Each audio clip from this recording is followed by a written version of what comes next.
बहुत बहुत स्वागत है आप सभी का आपके अपनी YouTube channel SP study point पर। मैं सोनू आप सभी दोस्तों का हार्दिक स्वागत करता हूं। दोस्तों आज के इस क्लास में हम डिस्कस करेंगे BSc first year second semester chemistry का मॉडल पेपर। मेरे प्यारे दोस्तों, केमिस्ट्री का ये लास्ट मॉडल पेपर है और इस मॉडल पेपर में जो प्रश्न मैंने सेलेक्ट किए हैं वो सभी रिपीटेड प्रश्न हैं। मैंने लगभग 4 से 5 यूनिवर्सिटी का क्वेश्चन पेपर आप लोग को दे दिया है, टेलीग्राम पर भी प्रोवाइड करा दिया है, उनके क्वेश्चनों को भी बता दिया है। तो उन सभी क्वेश्चन पेपर को देखते हुए मैंने ये मॉडल पेपर तैयार किया है। तो एक तरह से ये मानकर चलिएगा कि ये आप सभी के लिए रामबाण सिद्ध होगा। सभी के सभी प्रश्न यही मॉडल पेपर से आपके एग्ज़ाम में आएंगे। दोस्तों अगर आपकी परीक्षा लिखित पैटर्न पर होनी है, यानी आपकी परीक्षाएं जो है वो रिटन पैटर्न पर होनी है, तो ये आपके लिए बहुत ही ज़्यादा महत्वपूर्ण रहेगा। कुछ यूनिवर्सिटी हैं जैसा कि उनका एग्ज़ाम लगा हुआ है। पहली यूनिवर्सिटी का मैं नाम लेना चाहूँगा, अवध यूनिवर्सिटी। तो अवध यूनिवर्सिटी के अगर आप छात्र छात्राएँ हैं तो ये मॉडल पेपर आपके लिए बहुत ही ज़्यादा आवश्यक है। अगर आप वीर बहादुर पूर्वांचल यूनिवर्सिटी से हैं तो ये आपके लिए बहुत ही ज़्यादा महत्वपूर्ण है दोस्तों।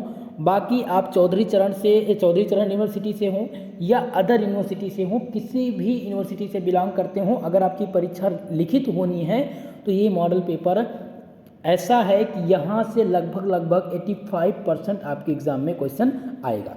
चलिए दोस्तों, आज के इन प्रश्नों की श्रृंखला को हम देखते हैं और समझते हैं। आप सभी की परीक्षा बस लगभग 17 तारीख से स्टार्ट हैं, तो आप सभी लोग इसको तैयार कर लीजिएगा और कल की क्लास में मैं इसका सॉल्यूशन भी देने का प्रयास करूंगा।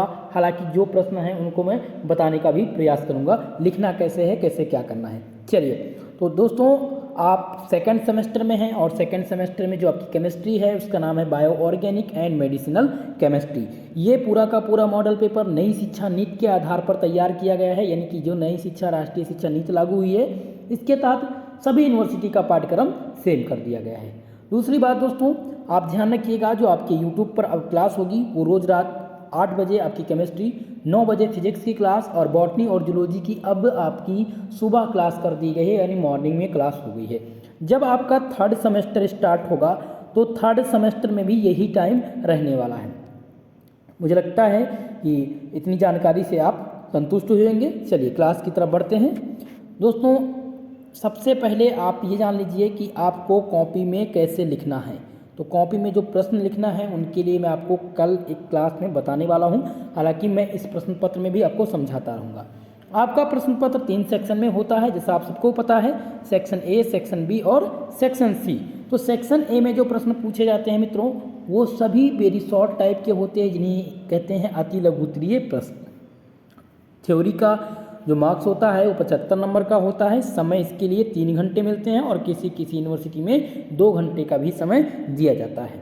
चलिए अब प्रश्न की तरफ बढ़ते हैं। 10 प्रश्न हैं आपके वेरी शॉर्ट आंसर टाइप में और ये सभी प्रश्न बहुत ही ज़्यादा महत्वपूर्ण हैं और रिपीटेड प्रश्न है। पहला प्रश्न आप देखिएगा, पूछा गया था कि define the antibiotic drug with the example. ये प्रश्न बहुत ही ज़्यादा आवश्यक है दोस्तों, बहुत ही ज़्यादा महत्वपूर्ण है और ये लगातार 3 यूनिवर्सिटी में पूछा जा चुका है ये प्रश्न, ठीक है। तो एंटीबायोटिक एंड एंटीबायोटिक ड्रग्स दोनों आपको ध्यान रखना है। मैंने यहाँ पर एंटीबायोटिक ही दिया है, आप लोग एंटीबायोटिक ड्रग्स को भी तैयार करिएगा। इसका सलूशन मैं भेज भी चुका हूँ और बता भी चुका हूँ, ठीक है। नेक्स्ट क्वेश्चन जो आपको तैयार करना है वो आइसो इलेक्ट्रिक पॉइंट है। क्या दोस्तों? Isoelectric point. What are isoelectric point, जिसे कहते हैं हिंदी में समविभव बिंदु, ठीक है। इसको भी तैयार करना है। ये प्रश्न आपके एग्जाम में पूछा जा चुका है और यही पूछा जाने वाला है। अवध यूनिवर्सिटी वाले भाई वीडियो को लाइक कर दीजिए, शेयर कर दीजिए, ठीक है। और जो भी हमारे साथ पहली बार जुड़ रहे हैं चैनल को जरूर सब्सक्राइब कर लें। देखिए थर्ड सेमेस्टर वाले परेशान ना हो, जिनका एग्जाम हो गया है, जल्द ही जल्द आपकी क्लास स्टार्ट हो जाएगी। चलिए नेक्स्ट क्वेश्चन देखिए, सी नंबर है कि write down Bragg equation. Bragg का इक्वेशन लिखने के लिए आता है, तो ब्रैग का इक्वेशन भी आप तैयार कर लीजिएगा। ब्रैग का इक्वेशन क्या होता है, जल्दी से सभी लोग कमेंट करके बता दीजिए भाई। कमेंट करके सभी लोग बताइए कि ब्रैग का इक्वेशन क्या होता है। नेक्स्ट क्वेश्चन जो पूछा जाएगा एग्जाम में वो है right the formula of aspirin and paracetamol. Aspirin का फार्मूला और पैरासीटामॉल का फार्मूला पूछा जाता है, ये दोनों बात ध्यान रखिएगा। और जब ये क्वेश्चन आपसे शॉर्ट आंसर में भी पूछा जा सकता है, दोनों बात ध्यान रखिएगा। यहीं पर मैं स्टार कर देता हूँ। इस क्वेश्चन को मैं स्टार करके कर देता हूँ, इसको आप ध्यान से तैयार करिएगा। एस्पिरिन की प्रिपरेशन मेथड यानी कि इसे कहते हैं बनाने की विधि। क्या कहते हैं दोस्तों? बनाने की विधि आप लोग तैयार कर लीजिएगा एस्पिरिन और पैरासीटामॉल का। हो सकता है क्वेश्चन आपसे इस तरह से पूछ ले कि write down the structure of aspirin and paracetamol. तो दो प्रकार के क्वेश्चन हो गए, ठीक है। दोनों आपको तीन प्रकार के, पहला तो हो गया फार्मूला पूछ सकता है, पहला मैंने आपको क्या बताया कि एस्पिरिन और पैरासीटामॉल का फार्मूला पूछ सकता है।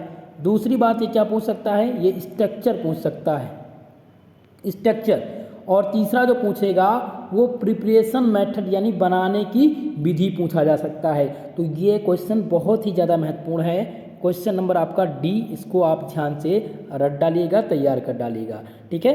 देखिए अब जो कल की क्लास होगी उसमें मैं आपको रिटन नोट्स देने वाला हूँ, लिखित नोट्स मैं खुद तैयार कर रहा हूँ, मॉडल सॉल्व पेपर, कि आप एग्जाम में कितना सटीक आंसर लिखेंगे, कितने शब्दों में लिखेंगे, कैसे आपको लिखना है, ठीक है। चलिए नेक्स्ट क्वेश्चन देखिए, define the synthetic die. Synthetic die क्या होती है? और डाई से क्वेश्चन पूछे जाते हैं, डाई से क्वेश्चन बहुत ही ज़्यादा शॉर्ट आंसर में भी पूछे जाएंगे, लॉन्ग आंसर में ही बनेंगे, ठीक है। डाई में पूछ लेता है कि जो है एजोडाई क्या होती है, क्या पूछ लेता है, एजोडाई क्या होती है, या फिर मेथिल ऑरेंज या कांगो रेड के बारे में पूछ सकता है। तो इसको भी आप ध्यान रखिएगा।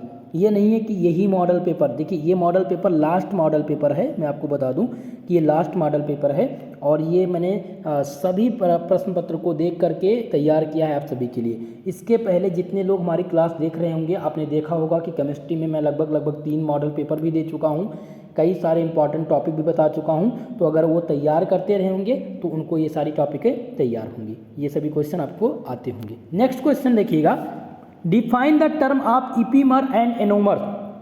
इपीमर क्या होता है और एनोमर क्या होता है, ये क्वेश्चन रज्जू भैया यूनिवर्सिटी में पूछा जा चुका है और ये महत्वपूर्ण भी है। तो इपीमर और एनोमर का टर्म आप तैयार कर लीजिएगा।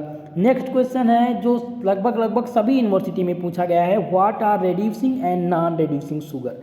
रेड्यूसिंग शुगर किसे कहते हैं और नॉन रेड्यूसिंग शुगर किसे कहते हैं, ये सभी यूनिवर्सिटी में पूछा जा चुका है। बहुत ही ज़्यादा आसान प्रश्न है दोस्तों, बहुत ही ज़्यादा टफ नहीं है, आपको कम शब्दों में लिखना है। और ये क्वेश्चन एक बात ध्यान रखिएगा, हो सकता है ये प्रश्न आपके शॉर्ट में ना आए तो ये माफ करिएगा शॉर्ट क्वेश्चन में यानी लघु उत्तरीय प्रश्न में पूछा जा सकता है, यानी सेक्शन बी के प्रश्न में, सेक्शन बी में भी आपके एग्जाम में पूछा जा सकता है। तो इसको आप तैयार कर लीजिएगा भाई। नेक्स्ट क्वेश्चन जो सबसे महत्वपूर्ण है वो है what are purine and pyrimidine base. Purine और पिरिमिडीन बेस क्या हैं, ये बहुत ही ज़्यादा महत्वपूर्ण है, इसको आप तैयार कर लीजिएगा, ठीक है। नेक्स्ट देखिए, नेक्स्ट आपका क्या है, difference between DNA and RNA. तो चलिए जल्दी से बताइए, डीएनए एंड आरएनए का सबसे पहले आप लोग फुल फॉर्म बताएंगे। सभी का कमेंट के माध्यम से मैं आंसर चेक करूंगा, सभी का आंसर आना चाहिए। दोस्तों डीएनए का फुल फॉर्म क्या होता है, ये होता है, क्या होता है, जल्दी से आप ही लोग बता दीजिए, डाईऑक्सी राइबो न्यूक्लिक एसिड होता है। अब और आरएनए क्या होता है, राइबो न्यूक्लिक एसिड होता है, ठीक है। तो इतनी बात समझिए। अब दोनों में या तो दोनों का टर्म पूछा जाएगा कि दोनों क्या होते हैं डिफाइन करिए, या डिफरेंस पूछ लेगा। तो जब डिफरेंस पूछेगा तो आप क्या बताएंगे कि जो डीएनए होता है दोस्तों, डीएनए ये कहाँ पाया जाता है, ये गुणसूत्रों में पाया जाता है और मुख्य रूप से डीएनए में क्या होता है, सांद्रित रहता है। अगर आरएनए की बात करें तो ये कोशिका द्रव्य में मिलता है, कहाँ मिलता है, ये मिलता है आपको साइटोप्लाज्म में, ठीक है, यानी ये कोशिका द्रव्य में मिलता है। दूसरी बात, अगर आपको और कुछ लिखना हो, यानी कि कम से कम जब डिफरेंस पूछे तो आप 5, अगर वेरी शॉर्ट में पूछ रहा है इस प्रकार से तो आप ज़्यादा से ज़्यादा 3 डिफरेंस आप बता देंगे, मेजर 3 डिफरेंस। अगला डिफरेंस क्या बता देंगे कि डीएनए जो है वो पिरिमिडीन प्यूरिन समान मात्रा में होते हैं। डीएनए में क्या होते हैं, पिरिमिडीन प्यूरिन जो होते हैं समान मात्रा में होते हैं। लेकिन अगर वहीं आरएनए की बात करें तो आरएनए में जो होता है वो क्या होता है, पिरिमिडीन में और प्यूरिन में समान मात्रा में नहीं पाया जाता है, ठीक है, इतनी बात ध्यान रखिएगा। और जो आरएनए होता है वो प्रोटीन के संश्लेषण में भाग लेता है। लेकिन अगर बात करें आरएनए की, अगर हम बात करें माफ करिएगा डीएनए की, तो डीएनए जो दोस्तों, डीएनए जो होता है वो क्या होता है कि pyrimidine प्यूरिन मात्रा में होते हैं, लेकिन ये जैविक अनुवांशिक पदार्थ है। डीएनए की बात करें तो सबसे पहले आप ये ध्यान रखिएगा, डीएनए में कैसी शर्करा पाई जाती है आप ये भी लिख सकते हैं। तो डीएनए में आप बता सकते हैं कि डाईऑक्सीराइबोज शर्करा पाई जाती है। आरएनए में क्या पाई जाती है, राइबोज शर्करा पाई जाती है। तो इतनी बात आप लोग ध्यान रखिएगा, ठीक है, इतना आप डिफरेंस बता सकते हैं। नेक्स्ट प्रश्न है व्हाट आर डाई। डाई आप तैयार कर लीजिएगा, और डाई का एक बात और ध्यान रखेंगे, क्लासिफिकेशन आप लोग जरूर तैयार कर लेंगे मित्रों। चलिए नेक्स्ट क्वेश्चन है what are peptides. Peptide bond पूछा जाता है, व्हाट आर पेप्टाइड बॉन्ड्स, तो आप लोग तैयार कर लीजिएगा। पेप्टाइड क्या होगा, पेप्टाइड लिंकेज क्या है, इसके बारे में पहले आप लोग को बता चुका हूँ विस्तार में। नेक्स्ट क्वेश्चन है what are essential and non essential amino acid. आवश्यक और गैर आवश्यक एमिनो एसिड यहाँ पूछा गया है। ये दोनों प्रश्न बहुत ही ज़्यादा आवश्यक हैं दोस्तों, बहुत ही ज़्यादा महत्वपूर्ण है। तो कुल मिलाकर के अगर मैं शॉर्ट आंसर की बात करूँ, वेरी शॉर्ट आंसर की अगर मैं बात करूँ, तो ये प्रश्न इस प्रकार से हैं कि अगर आप इनको तैयार करते हैं तो यहाँ मैंने आप लोग को लगभग 12 प्रश्न बताया है, तो यहाँ से आपके एग्जाम में 10 प्रश्न पूछ लिए जाएंगे। वो सभी प्रश्न हैं, ये सभी प्रश्न हैं जो रिपीटेड हैं, ठीक है, ध्यान रखिएगा। नेक्स्ट चलिए सेक्शन बी के प्रश्नों की बात करते हैं, और सेक्शन बी में हम प्रश्नों को देखते हैं कि कौन कौन से प्रश्न रखे गए हैं। तो सेक्शन बी में दोस्तों शॉर्ट आंसर टाइप क्वेश्चन पूछे जाएंगे। इनकी शब्द सीमा की अगर बात कर लिया जाए तो 200 शब्दों में आप इसका आंसर लिखना होगा। प्रत्येक क्वेश्चन के लिए आपको मिलेंगे 7 नंबर। ओके, चलिए अब आपको जो प्रश्न तैयार करना है वो क्या तैयार करना है, वो तैयार करना है। पहला प्रश्न आप देखिए, ये दिया गया है कि briefly describe the cyclic structure of glucose.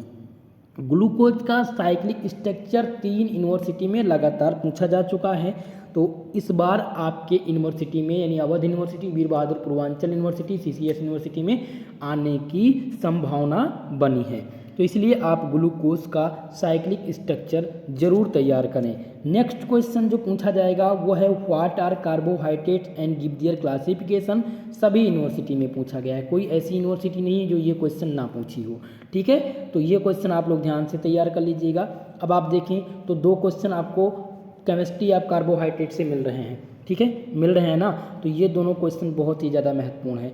Next question जो आपका है वो है what are nucleic acid. Nucleic acid क्या है, न्यूक्लिक अम्ल क्या है, और what are constituents of nucleic acid, ठीक है। ये प्रश्न बहुत ही ज़्यादा आवश्यक है, न्यूक्लिक एसिड से भी प्रश्न पूछा जाएगा। सबसे महत्वपूर्ण प्रश्न है व्हाट आर म्यूटा रोटेशन। म्यूटा रोटेशन एक ऐसा क्वेश्चन है दोस्तों जो लगभग 2 यूनिवर्सिटी में अभी तक केवल पूछा गया है, लेकिन ये टॉपिक थोड़ा सा हटके है, तो इसलिए ये पूछा जा सकता है अवध यूनिवर्सिटी और वीर बहादुर पूर्वांचल यूनिवर्सिटी में।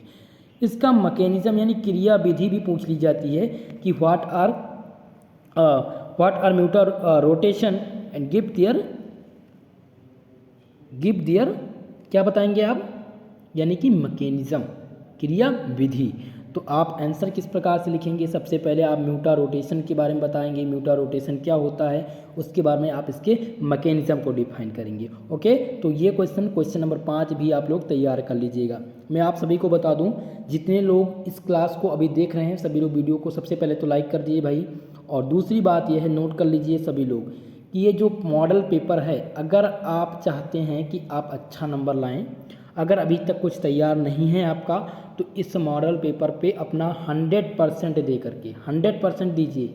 ये नहीं कि एक बार देखिए आप छोड़ दिए, 100% आप किसी भी चीज़ पर देंगे तो निश्चित तौर पर आपको सक्सेस मिलेगी, ठीक है। तो ये मॉडल पेपर है, इसको आप अच्छे से तैयार करेंगे। नेक्स्ट क्वेश्चन देखिए, explain the denaturation of protein. Protein के विकृतीकरण पर क्वेश्चन पूछा जाता है, डीनेचुरेशन पूछा जाता है, तो डीनेचुरेशन ऑफ प्रोटीन तैयार कर लीजिएगा। देखिए कुछ बच्चे हैं जो कह रहे हैं सर PDF हिंदी में प्रोवाइड करिए, तो भाई मैं जो भी PDF भेजता हूँ वो हिंदी और इंग्लिश में रहता है। हालांकि ये क्वेश्चन पेपर मैंने हिंदी में नहीं दिया है, लेकिन इसका मैं जो सॉल्यूशन है वो हिंदी और इंग्लिश दोनों में समझाने का प्रयास करूँगा, ठीक है। चलिए नेक्स्ट क्वेश्चन देखिए, give the method of preparation of each the following. देखिए प्रिपरेशन मेथड पूछ ली जाती है, बनाने की विधि, या शॉर्ट नोट कह दो इसको, शॉर्ट नोट लिखने के लिए भी पूछा जा सकता है। पूछा क्या जाएगा, पूछा जाएगा कि मैलेकाइट ग्रीन पर संक्षिप्त टिप्पणी लिखिए या मैलेकाइट ग्रीन का प्रिपरेशन बनाने की विधि बताइए, एलिजरीन की बनाने की विधि बनाइए और नायलॉन 66 पर बनाने की नायलॉन 66 बनाने की विधि बताइए। तो ये 3 विधियां जो हैं बहुत ही ज़्यादा महत्वपूर्ण हैं, इनको आप लोग ढंग से तैयार कर लीजिएगा, कोई कसर मत छोड़िएगा। ठीक है, चलिए नेक्स्ट क्वेश्चन देखिए। क्वेश्चन नंबर 8 है, right the nature of bonding in the phosgene. Phosgene का क्या बतानी है, नेचर और बॉन्डिंग बतानी है। कभी कभी प्रिपरेशन मेथड यानी कि बनाने की विधि भी पूछ लेता है, तो इनको भी आप ध्यान में रखिएगा। नेक्स्ट क्वेश्चन है, what is the addition polymerization, right the method of preparation of Teflon and Buna S. 100% इस क्वेश्चन को आपको एग्जाम में मिलेगा। ये क्वेश्चन नंबर 9 आप लोग टिक कर लीजिए। मैं जब PDF आपको भेजूंगा तो जो सबसे मोस्ट इंपॉर्टेंट है, जिस पे 100% आपको श्योर करना है दोस्तों, वो मैं आपको टिक लगा के भेजूंगा। ठीक है, दूसरी बात, जब आप लिखेंगे एडिशन पॉलीमर के बारे में, तो सबसे पहले बार एडिशन पॉलीमराइजेशन क्या है उसको लिखेंगे, फिर प्रिपरेशन मेथड बनाएंगे किसका, टेफ्लॉन का, और फिर ब्यूनाइस का, यानी कि 3 चरण में आप इसका आंसर लिखेंगे। जब आप तोड़ के लिखेंगे हेडिंग बाय हेडिंग, जैसे आपने लिखा आंसर, तो आप करते क्या है कि कॉपी में सीधा सीधा कुछ लोग हैं क्वेश्चन भी उतार देते हैं, तो क्वेश्चन मत नोट करिएगा, आप सीधा लिखिएगा आंसर नंबर, ये ऊपर सबसे पहले सेक्शन डाल दें जिस सेक्शन के आप प्रश्न को हल कर रहे हैं। जैसे सेक्शन बी का प्रश्न है, सेक्शन बी, उसके ना आंसर नंबर आपका क्या है, आंसर नंबर यहाँ पर 9 है, तो आप ऐसे हेडिंग डालिए और आंसर नंबर 9 डाल दीजिए। इसके नीचे सेक्शन बी के नीचे लिखिएगा, यहाँ पर मत लिखिएगा, ओके, यहाँ पर आप आंसर नंबर 9 लिखिएगा। उसके बाद में आप हेडिंग डालेंगे, क्या डालेंगे, यहाँ पर लिखेंगे एडिशन, यहाँ पर आप क्या डालने वाले हैं, आप हेडिंग जो डालेंगे वो डालेंगे एडिशन पॉलीमराइजेशन। तो इसको आप ऐसे अंडरलाइन करके और यहाँ से आप क्या करेंगे, स्टार्ट करेंगे। जैसे आपने यहाँ तक लिखा, अब यहाँ तक लिख चुके, आंसर आपका हो गया। अब आप क्या करेंगे, फिर हेडिंग डालेंगे यहाँ पर प्रिपरेशन मेथड ऑफ टेफ्लॉन, फिर आप टेफ्लॉन के प्रिपरेशन मेथड बताएंगे।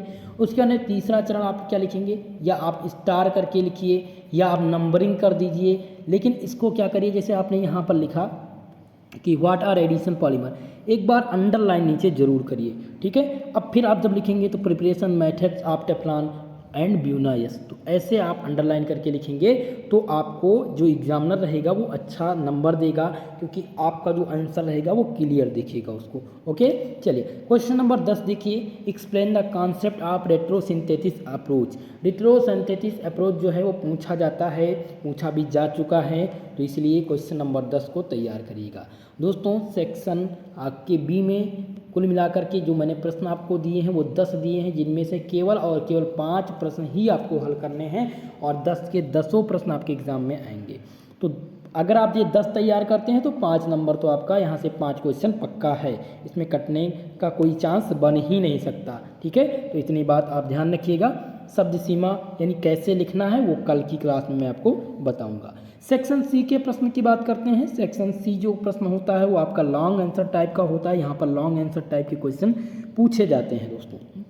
इसकी अगर हम शब्द सीमा की बात करें तो इसकी शब्द सीमा जो है वो 500 शब्द है, यानी कि 500 वर्ड्स में आपको लिखना रहता है, और यहाँ से जो आपको नंबर मिलते हैं वो 10 नंबर प्रत्येक क्वेश्चन के मिलते हैं। इतनी बात आप लोग ध्यान रखिएगा। चलिए अब यहाँ पर जो प्रश्न दिए गए हैं, 5 प्रश्न मैंने आप लोग के लिए तैयार किया है, ये 5 प्रश्न, और अगर ये 5 प्रश्न तैयार करेंगे तो 2 प्रश्न आपके एग्जाम में यहीं से पूछे जाएंगे भैया। ठीक है, इतनी बात आप ध्यान रखिएगा। चलिए अब मैं लॉन्ग आंसर में आपको आज बताने भी वाला हूँ कि कैसे आपको एग्ज़ाम में लिखना है और कैसे हेडिंग बाय हेडिंग लिखना है। जैसा कि पहला प्रश्न जो है, सबसे पहले आप कहीं अगर आप कॉपी लिए हैं, नोट्स है, कुछ भी है, तो आप वहाँ पर लिख लीजिए कि ब्रैग का जो डिफ्रैक्शन है यानी एक्सरे डिफ्रैक्शन ऑफ क्रिस्टल जो है, ड्राइव द ब्रैग इक्वेशन, आपका जो यूनिट 5 है सॉलिड स्टेट, वहाँ से एक प्रश्न लॉन्ग आंसर का पूछा जाता है और वो आपके एग्ज़ाम में 100% आएगा, उसको आप नोट कर लीजिए कहीं। ठीक है, तो ऐसा नहीं है कि आप एग्ज़ाम में जाएं आपको पता ही ना रहे, सर हमको आपने बताया ही नहीं था, तो मैं आपको पहले बता दे रहा हूँ कि ये क्वेश्चन आपके एग्ज़ाम में आएगा। अभी तक हर यूनिवर्सिटी में पूछा गया है और आप में भी पूछा जाएगा। ठीक है, तो इसको आप ध्यान से तैयार करेंगे।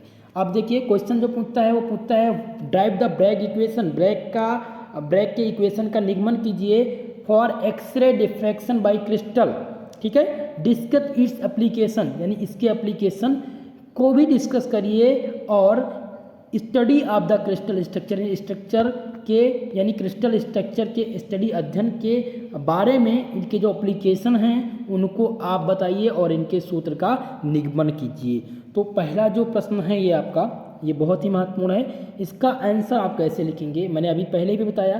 तो सबसे पहले आप क्या लिखेंगे, ब्रैग का इक्वेशन आप बताएंगे, पूरा का पूरा ब्रैग का इक्वेशन निगमन करेंगे। उसके बाद डिफ्रैक्शन ऑफ क्रिस्टल के बारे में थोड़ा सा बताएंगे, फिर एप्लीकेशन लिखेंगे और क्रिस्टल स्ट्रक्चर के बारे में बताएंगे। 4 चरणों में इसका आंसर आप लोग को लिखना है। ओके, चलिए नेक्स्ट क्वेश्चन की तरफ बढ़ते हैं। नेक्स्ट क्वेश्चन देखिए, क्वेश्चन नंबर 2 जो आपका है वह है explain the structure of DNA and RNA also the Watson Crick double helix model of DNA. DNA और आरएनए क्या होता है, एक स्ट्रक्चर इनका बताइए, बनाइए, और वाटसन क्रिक का जो डबल हेलिक्स मॉडल है डीएनए का वो भी आप लोग को बताना है। तो क्वेश्चन नंबर 2 भी बहुत ही महत्वपूर्ण है और ये प्रश्न पूछा भी जा चुका है, आने की संभावना 100% आपके एग्जाम में इस बार है, तो इसको भी आप ध्यान से देखिएगा। क्वेश्चन नंबर 3 है दोस्तों, व्हाट आर सिलिकॉन्स। सिलिकॉन्स क्या होते हैं, discuss the preparation method of silicones. ये क्वेश्चन हर यूनिवर्सिटी में पूछा गया है दोस्तों, 100% आपके एग्जाम में इस बार पूछा जाएगा, तो इसको भी आप तैयार कर लेंगे। नेक्स्ट क्वेश्चन, चौथा प्रश्न आप देखिए लॉन्ग आंसर का, ये है right the short note of the following. हालांकि 3 आपको लिखने रहते हैं, मैंने आप लोगों को कुल मिलाकर के 6 दिया है कि अगर ये 6 तैयार कर लेते हैं तो यहाँ से 3 आपके एग्जाम में आ जाएगा। पहला है दोस्तों mechanism of enzyme action. Mechanism of enzyme action के बारे में आपको बताना है। दूसरा जो आपको लिखना है सेलुलोज के ऊपर, सेलुलोज क्या होता है इस पर आप शॉर्ट नोट लिखिएगा। माल्टोस भी तैयार कर लीजिएगा और स्टार्च भी तैयार कर लीजिएगा, ठीक है, स्टार्च के बारे में भी तैयार कर लीजिएगा। नेक्स्ट आपका है जेनेटिक कोड। जेनेटिक कोड बहुत ही ज़्यादा महत्वपूर्ण है और ये पूछा गया है दोस्तों, तो ये आपके एग्जाम में आएगा। पॉलीएस्टर क्या होता है, पॉलीएस्टर क्या होता है ये भी आपके एग्जाम में पूछा जा सकता है, इसको भी आप तैयार कर लीजिएगा। न्यूक्लियोसाइड, न्यूक्लियोसाइड जो है बहुत ही ज़्यादा महत्वपूर्ण है और इलास्टोमर भी बहुत ही ज़्यादा महत्वपूर्ण है दोस्तों, तो ये प्रश्न आपको ध्यान से तैयार कर लेना है। सभी लोग को पूरा का पूरा प्रश्न ध्यान से पढ़ लेना है, ठीक है, जो भी मैं आपको बता चुका हूँ। अगर आप इन 6 को, मुझे लगता है कि जैसे कि अब बात करें यहाँ पर कुछ टॉपिक की, जेनेटिक कोड में पहले भी बता चुका हूँ, इसका आपको सॉल्यूशन भी भेज चुका हूँ। न्यूक्लियोसाइड और न्यूक्लियोटाइड भी बता चुका हूँ। पॉलीएस्टर भी आप लोग को बता ही चुका हूँ। सेलुलोज के बारे में मैंने आप लोग को एक विस्तृत नोट्स दे दिया है। तो ये 4 टॉपिक मैंने आपको बता दिया है। यहाँ पर जो बच रहा है वो एंजाइम एक्शन और इलास्टोमर बच रहा है, तो इसका मैं आप लोग को PDF भेज दूंगा, ठीक है। तो इतनी बात आप ध्यान रखिएगा। चौथा प्रश्न आपके लिए बहुत ही महत्वपूर्ण है। नेक्स्ट क्वेश्चन है जो 5वां प्रश्न है वो है explain the Lobry de Bruyn skeleton rearrangement, ठीक है, बहुत ही ज़्यादा महत्वपूर्ण है। ये रीअरेंजमेंट जो है, ये जो है पुनर्स्थापन, जो ये एक्सपेरिमेंट है लॉबरी डी ब्राउन, बहुत ही ज़्यादा महत्वपूर्ण है दोस्तों, तो इसको आप लोग भी तैयार कर लीजिए। हालांकि ये क्वेश्चन 2 बार 2 यूनिवर्सिटी में पूछा जा चुका है, तो हो सकता है ये इस बार आपके एग्ज़ाम में पूछ लिया जाए, ठीक है। तो कुल मिलाकर के हमने वेरी शॉर्ट और लॉन्ग आंसर टाइप के क्वेश्चनों का डिस्कशन कर दिया है। जो आपके प्रश्न में तीनों प्रकार के सेक्शन हैं, उनमें जो भी प्रश्न आने हैं वो सभी के सभी महत्वपूर्ण हैं। सभी लोग ध्यान से देख लीजिए, सभी प्रश्न महत्वपूर्ण हैं। और ये आपके लिए रामबाण और लास्ट वीडियो है, ये आपके केमिस्ट्री की, मॉडल पेपर की और थ्योरी की क्लास की लास्ट वीडियो है। केवल और केवल मैं आप लोग को एक क्लास में मैराथन क्लास देने वाला हूं, जहां पर कंप्लीट सॉल्यूशन यानी इस मॉडल पेपर को सॉल्व कराने वाला हूं। इसके बाद में आपके 3rd सेमेस्टर की क्लास स्टार्ट हो जाएगी, ठीक है। तो इतनी बात जान चुके हैं। दूसरी बात दोस्तों, अगर आप लोग का केमिस्ट्री के पेपर में अभी 5 से 6 दिन का समय है, तो आप लोग के लिए मैं एक जानकारी बता दूँ। जितने लोग अभी आज पहली बार ज्वाइन किए हैं उन सब के लिए, और जो ज्वाइन किए हैं उन सब के लिए भी नोटिस है। ये नोटिस इसलिए है दोस्तों कि आप लोग चैनल पर जाइएगा, चैनल पर जाने के बाद प्लेलिस्ट में आपको केमिस्ट्री यानी BSc 2nd सेमेस्टर का केमिस्ट्री का प्लेलिस्ट होगा, वहाँ पर आप चले जाइए। वहाँ पर लगभग 37 से 38 क्लास हुई हैं, और उनमें से जो इम्पॉर्टेंट क्लास है, जो इम्पॉर्टेंट क्वेश्चन पेपर हैं, उनका भी डिस्कशन मैंने आप लोग के लिए कर दिया है, तो उनको आप सभी लोग ज़रूर देख लीजिएगा। साथ ही साथ दोस्तों अगर आपका फिजिक्स है तो फिजिक्स का मैंने आप लोग को मॉडल पेपर भी दे दिया है और क्वेश्चन पेपर भी बता दिया है, तो उसको भी एक बार ज़रूर देख लीजिएगा। अगर आपका जूलॉजी है तो जूलॉजी की कल क्लास हुई थी दोस्तों, कल की क्लास में मैंने आप लोग को बताया है एक आजमगढ़ यूनिवर्सिटी का क्वेश्चन पेपर, उसमें जो महत्वपूर्ण प्रश्न थे उनको मैंने बता दिया है। सलूशन बाकी है, आज सलूशन शाम को मैं भेज दूँगा जूलॉजी का। रही बात बॉटनी की, तो बॉटनी में जो इम्पॉर्टेंट टॉपिक हैं, महत्वपूर्ण टॉपिक हैं, जहाँ से प्रश्न पूछे जाने थे, वो सभी के सभी मैंने आप लोग को बता दिए हैं। उनको आप पूरा का पूरा तैयार कर लीजिए। जैसे कि आप कुछ मत करिए, मैं आपको बॉटनी में बता दूं, बॉटनी का जो लास्ट लेक्चर है मेरा, आप वो देख लीजिए और जो मैं टॉपिक बता चुका हूँ उन्हीं टॉपिक को आप तैयार कर लीजिए। आप एग्ज़ाम दे करके आइएगा, प्रश्न पत्र भेजिएगा और बताइएगा कि सर ये सभी प्रश्न आए थे। ठीक है, ये मैं इतने कॉन्फिडेंस से इसलिए कह रहा हूँ कि अभी तक जितनी भी यूनिवर्सिटी का क्वेश्चन पेपर हुआ है, पेपर करा चुकी हैं जितनी भी यूनिवर्सिटी, वहाँ पर मेरे मॉडल पेपर से दोस्तों लगभग अगर मैं रेशियो निकालूँ तो लगभग ये मानकर चलिए कि 75% क्वेश्चन एग्जाम में पूछे गए हैं मॉडल पेपर से, और जो मैं बताया हूँ प्रश्न वहाँ से। तो इसीलिए आप लोग 100% आप मेरे साथ जुड़िए, 100% दीजिए भैया, मैं आपको 100% देने का वादा करता हूँ। ठीक है, तो इतनी बात आप लोग को ध्यान देना है। बस आप लोग से निवेदन मेरा यही है कि सभी लोग यार चैनल को सब्सक्राइब कर लो और वीडियो को ज़्यादा से ज़्यादा लोगों में शेयर करो। मैं आप लोग से कोई फ़ीस नहीं चार्ज करता हूँ, बिल्कुल मुफ्त में क्लास आपकी होती है। तो इसके लिए आपका केवल इतना ही फीस है, इतना ही फ़र्ज़ है कि आप सभी लोग हमारी इस क्लास को शेयर करें, वीडियो को लाइक करें, और जो भी हमारे चैनल पर भाई बंधु नए आएँ वो चैनल को ज़रूर सब्सक्राइब कर लें। आप लोग की 3rd सेमेस्टर की क्लास संभवतः लगभग मानकर चलिए 17 से 18 तारीख से स्टार्ट हो जाएगी। और जिनको इस विषय में कोई दिक्कत है कि अभी ना चलाई जाए तो वो लोग कमेंट करके ज़रूर बताएंगे। आपके कमेंट के आधार पर क्लास का निर्धारण किया जाएगा कि कब से सेकंड यानी कि 3rd semester BSc second year start किया जाए। ठीक है दोस्तों, तो आज के लिए मैं अपनी बारी को यहीं पर विराम दूंगा। मिलेंगे अगली क्लास में, यानी कि मॉर्निंग की क्लास में। मॉर्निंग की क्लास ध्यान रखिएगा, 7 बजे से अब आपकी मॉर्निंग की क्लास होगी, जहां पर हम आज यानी कि कल माफ करिएगा, कल बॉटनी के कुछ महत्वपूर्ण प्रश्न और मॉडल पेपर पर डिस्कस करेंगे। ठीक है दोस्तों, तो आज के लिए बस इतना ही। मिलते हैं अगली वीडियो में, तब तक के लिए जय हिंद, जय भारत।